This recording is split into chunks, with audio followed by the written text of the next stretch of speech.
Good morning, everybody, and a happy Friday morning to you. All right, we have royal family news. And then, of course, inevitably, because Catherine and William were out, here comes Meghan. There's a lot in here, so let's just jump in and get there, shall we? Let's go. We are going to start this morning with the fabulous Princess Royal, Princess Anne. She went to visit homeowners and small businesses that had been affected by the storm Bert last year. So she was in a town in the Forest of Dean, and she saw about 50 properties that had been flooded in November of 2024. The street that she went to visit, which is called High Street, there were shops and businesses that were still boarded up due to all of the damage. Now, one of the things that came out from this visit is this green coat that you see Anne wearing. She looks lovely. Well, apparently, this is a rewear. They seen her in this coat before. Anne was seen in this jacket in March of 2002 at the Cheltenham Festival. Anyway, I'm glad that she's out and about. And once again, she's shown sustainability by wearing, a rewear. You don't buy nice clothes like that and just throw them out. All right, let's move on. Let's move on to Catherine and William, the Prince and Princess of Wales. They went to their next engagement and they traveled to Pontypridd to mark St. David's Day and meet people affected by recent flooding. And they ran into a problem because the train was late. So they were literally an hour late getting to all of their engagements. Now I'm going to talk about their engagements and they may not be in the correct order, so just stick with me. So while they're in Pontypridd, I want to make sure I say it right. The two of them went to a place called the Welsh Cake Shop. There was a little bit of PDA there. People were just loving it. So they went head to head. You know how competitive these two are. They went head to head in the Welsh Cake Making Challenge. So while they were there to learn basically how the community has been coping with the recent devastated flooding. So Catherine and William were drafted in to help them with some takeout orders that the staff expects to work through, to fill them because, of the holiday coming. So the two of them rolled out some pre-made dough, and William looks at the shop owner and says, "Is it thick enough?" And he's got flour stuck to his sleeves. And in the end, William goes, "I don't know my stunning baker skills. I think you're going to have to sell these at a discount." Now, at one point, William said, "I don't know my stunning baker skills. Mary Berry taught me everything I know." And for those of you who don't know, William and Catherine appeared with TV baking queen Mary Berry on a Berry Royal Christmas show. I don't know when that was, but apparently they really helped William learn how to roll and bake and, whatever. So the two of them cooked their cakes after they cut them out. They moved them over to a hot plate and they cooked them on the hot plate. I'm shocked because normally you bake that kind of stuff in the oven. That must be a European thing. I've never seen that before. Anyway, they turned them after 5 minutes and the owner of the shop was looking over his shoulder going, "Wow, they're perfect. They're great. They're banging." I love that. I found this next little clip of video very interesting because basically Catherine is cooking them, right? She's cooking the cookies. She's flipping them because that's what she hands it to William to do. And look how she's watching William, puts her hands on her hips like, "I have to supervise." It's just so funny. All right. Anyway, they finished the cooking. They put them on the plate. William took what he and Catherine made, took them around the corner and handed them out to the kids. I just thought that was lovely. And when they were done here, it was time for them to move on to their next engagement. The next thing William and Catherine did was go to the local Fountain Cafe. There's a market. And they spoke to the business owners there about market life and its role in the community. And they heard about the recent flooding and how it has impacted them and other businesses in the area. Just as an FYI, these floods were the second and third time in 5 years the town has been affected and homes on the roads along the River Taff were flooded. A lot of businesses in the area, it was reported in one of the articles, they lost a lot of stock. For instance, there was a bookstore that lost over $25,000 worth of books. They were ruined in the flood. So the cafe owner that they were talking to said that the flooding is the main reason that William and Catherine came, and they went because they care, and it gives everyone a boost. And look how many people turned out for them. It's really interesting. They said William was really interested and wanted to take their names, and maybe they said he'll give the authorities a nudge because there are things that can be done. Anyway, everybody was really, really happy to have them there.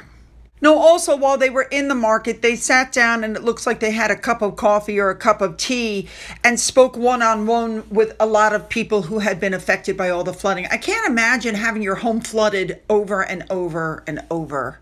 The two of them even went to the Kidner's house. These people were like, I watched Will as a baby and now he's in my living room. Fabulous. Now, William and Catherine's next stop, they were very busy that day, was at the Meadow Street Community Garden and Woodland. I want to make sure I say this correctly. This was established in January of 2021, and the idea behind it was to create an open space that welcomes the community to take part in everything from gardening to woodwork to weaving.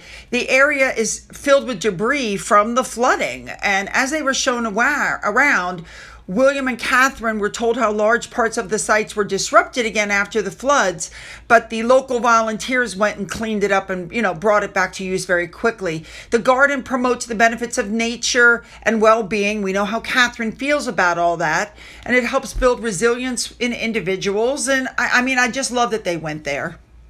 Now, when they finished with all of that, Catherine put her jacket back on and she went walking out because now it was time to meet the crowds. It had kind of been raining on and off, so it started out, as you can see, the sun was out, but you'll see the pictures as you go on. Next thing you know, she's under an umbrella. But the amount of crowds that were there were just amazing. So there's a lot of pictures, so here you go.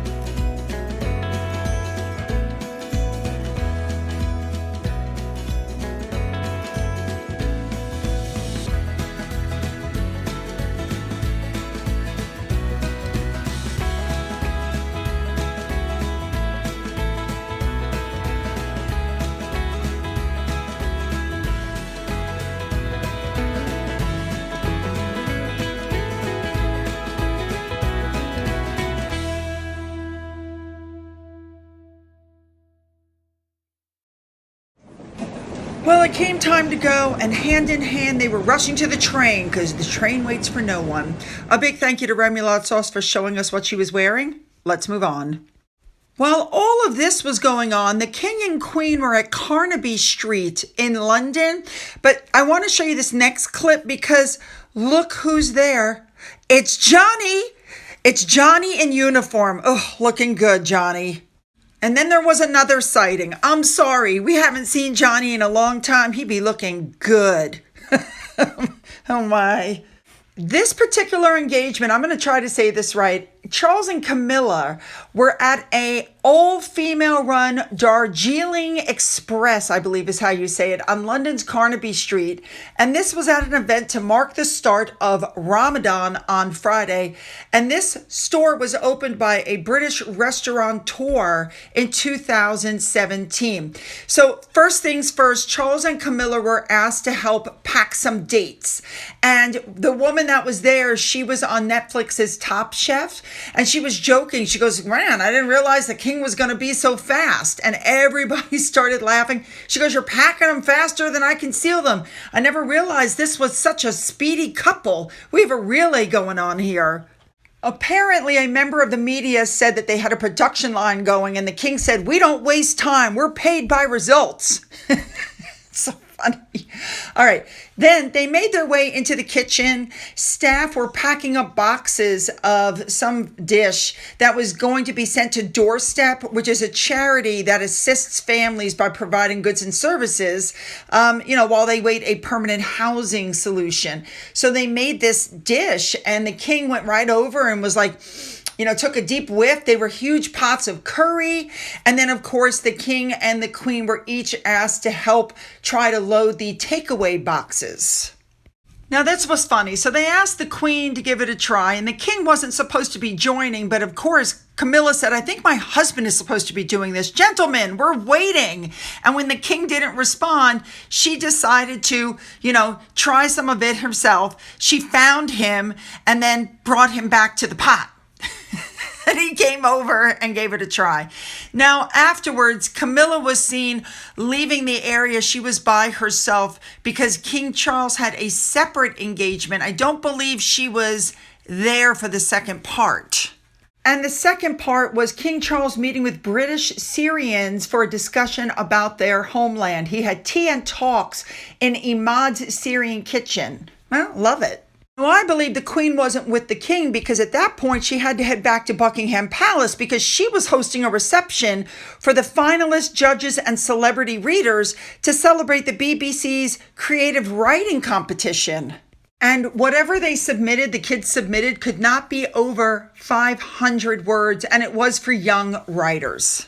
For those who don't know, BBC's 500 Words is the UK's most prestigious writing competition and has been supported by Queen Camilla for over a decade. It encourages children aged 5 to 11 to write a story from their own imagination. Now, there is going to be a final, and it will be televised on the One Show on March 6th. So, of course, during all of this, she met Gladiator Nitro, whose real name is Harry. And he was wearing a sparkly, very scantily clad, so was the girl. They were happy to be there. And they were both there for the second series of the recently rebooted Gladiators in January.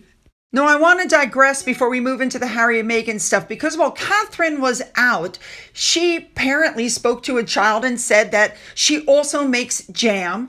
And one of the kids apparently also likes it. And Catherine said, you know what, I'll send you my recipe so you can try it. Now, I find this interesting. We all knew because the royal family diary was out. We all knew Meghan would try something. And like clockwork, it happened. So she put up an Instagram post and then deleted it and then re-uploaded it. And, well, just watch this.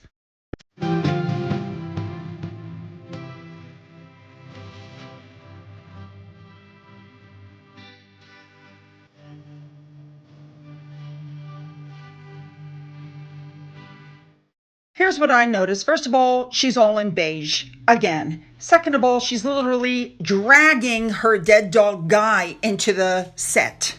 Third, it looks like she's checking a script. So no, this is not authentic.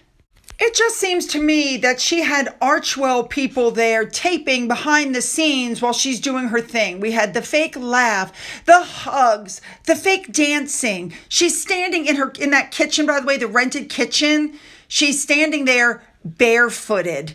So she's cooking while she's barefooted. There are cameras literally everywhere. But some of those cameras, I'm sure, belong to Archwell, which is why you're getting all these behind the scenes things. She's writing on a chalkboard. That's not hers. She's cooking in an oven. That's not hers. And of course, we have a Harry cameo. So what does that tell you? This is pretty much what you can expect. There's the whole show right there. So as I said before, we knew she was going to post something. It's predictable. That's what she does. She's desperate. She wants the attention back on herself. And so she released this video. And as I told you before, she did not put this video together. Somebody else is running her account. I just have to tell you, I firmly believe that this is going to be a nothing burger. It's just, this show is dead before it even airs, I'm telling you. All right, let's move on. All right, I told you guys before that mainstream media is watching this. How many times have I told you that Meghan Markle was obsessed with Diana and she was copying Diana before she met Harry, after she met Harry, and since she's left the royal family, even though she claimed the royal family made her do it? Well, now mainstream media is bringing it up. So I'm going to show you just a compilation of photos, including some from Remoulade Sauce. Here you go.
move on now. A new application has been made to the U.S. Patent and Trademark Office for Meghan Markle to sell stuff like, pre-made pancake mixes and biscuit mixes because she wants to compete with Betty Crocker and, stuff like that. I have to tell you guys, is there anything she's not trying to copyright? We have everything from clothing, which has been denied, to food. Okay, you get the food stuff, but now we're doing gardening stuff and this stuff and that stuff. It's like she's trying to cover every single product in the world. It's almost like she's throwing everything at the refrigerator to see what'll stick to it. You get what I'm saying? So if this doesn't work, maybe they'll buy this product. And if this doesn't work, maybe they'll buy that product. Because I think she realizes her venture is just not going well. And finally, all right, you guys, I've told you before, I will not report on things without some proof, something to back it up. Everybody's writing to me, oh, I heard Harry was invited. Do you have an article? Do you have proof of that? Otherwise, people are just giving you lip service, okay? But how many times have we heard that Meghan is tipped to be at the Oscars and then somehow they decide they're not going to the Oscars? The truth is you have to be invited to go to the Oscars. She's not invited. I can assure you Harry is not invited. Supposedly it was rumored that they reached out to Harry and Meghan to attend last year, but they were a no-show because they had no reason to attend at the time. But supposedly, allegedly, because of Meghan's new project, this is the perfect time for her to appear at the Oscars, the pinnacle of award season, and it would have people talking and putting all eyes on her. The problem is she hasn't been invited, and neither has Harry. So don't hold your breath. You won't see them there. Oh, I want your comments. This is going to be good. Don't forget to hit the like and the subscribe button and the bell for all notifications. Then you can go down into the description box where you'll find the link to my Twitter, my Gettr, my Rumble, my email, a link to my father's book, which is still for sale on Amazon, a link to my second channel. I've got all kinds of recipes dropping, as well as a link to my Amazon wish list, as well as a physical address. For those of you who've donated to my coffee fund, thank you so much. And as always, you guys, have a great day.